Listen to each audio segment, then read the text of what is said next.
Hello guys, কেমন আছো সবাই? আশা করছি সবাই খুব খুব ভালো আছে আর আমিও খুব ভালো আছি। তো আজকে দেখো আমি ব্লগটা সকাল থেকে স্টার্ট করছি, চাদর চেঞ্জ করছি, তোমরা সবাই দেখতেই পাচ্ছ।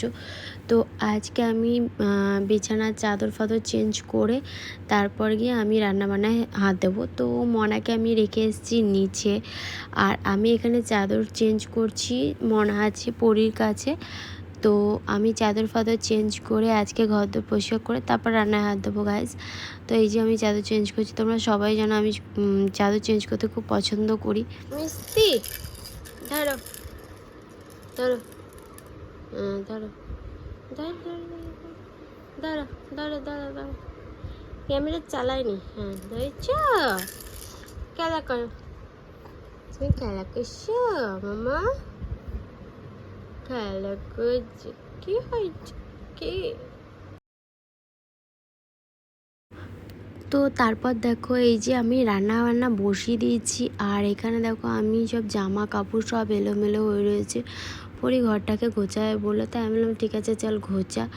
আর এদিকে আমি ওকে বললাম যে একটু তরকারিটা একটু হালকা করে নাড়িয়ে দিয়ে, তো ও এমনভাবে তরকারি নাড়া দিয়েছে দেখো গায়ে সব এদিক ওদিক ওদিক ওদিক পড়ে গেছে। তো যাই হোক, এখানে আমি আম ডাল করবো আজকে। এই যে আম আর ডাল সেদ্ধ করে রেখে দিয়েছি, আর গিয়ে এখানে আমি মাছ ভিজিয়ে রেখে দিয়েছি, চাল ভিজিয়ে রেখে দিয়েছি। সবে আমি কুদরিটা ভেজে নিলাম, ভেজে নিয়ে এই যে আমি টক ডাল রান্না করছি আজকে। এত গরম পড়েছে গাইস, তো টক ডাল তো বানতাই হে। তো এই যে দেখো পরি এখানে জামা কাপড় গোছাচ্ছে, আর তারপর মনা এখানে ঘুমাচ্ছে। তো তোমরা ভাবছো চাদরটা কী করে চেঞ্জ হয়ে গেছে গাইস, ব্যাপারটা এটাই হচ্ছে, চাদরটা আমি পেতেছিলাম ঠিক কথা, বাট চাদরটা আমি বুঝতে পারিনি চাদরটা ঠিকভাবে কাচা হয়নি। তো যাই হোক ওই চাদরটা চেঞ্জ করে এটা পাল্টিয়েছি।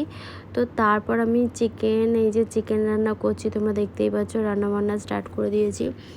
তো তারপর চলে এসেছি আমার একটা পার্সেল, আমার নয় মনার পার্সেল এসে। তো তোমরা গেস করো, জলদি জলদি গেস করো যে কী পার্সেল এসছে।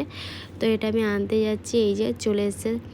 গেস করো গাইস কী হতে পারে এটাতে। হ্যাঁ, তো তোমরা বুঝেই গেছো, দেখেই নিয়েছো যে এটা কী হতে পারে। তো আমি এটাকে এখন আনবক্সিং করব। তো চলো এখন ঘরের দিকে যাই। এই যে দেখো ওপেন করছি, তো তোমরা এতক্ষণে দেখেই বুঝেই গেছো যে এটা কি। হ্যাঁ, ও মানে স্নান করার জায়গাটা ছোট হয়ে গেছে, তাই এই কারণে আমি আবার একটা অর্ডার করেছি এইটা।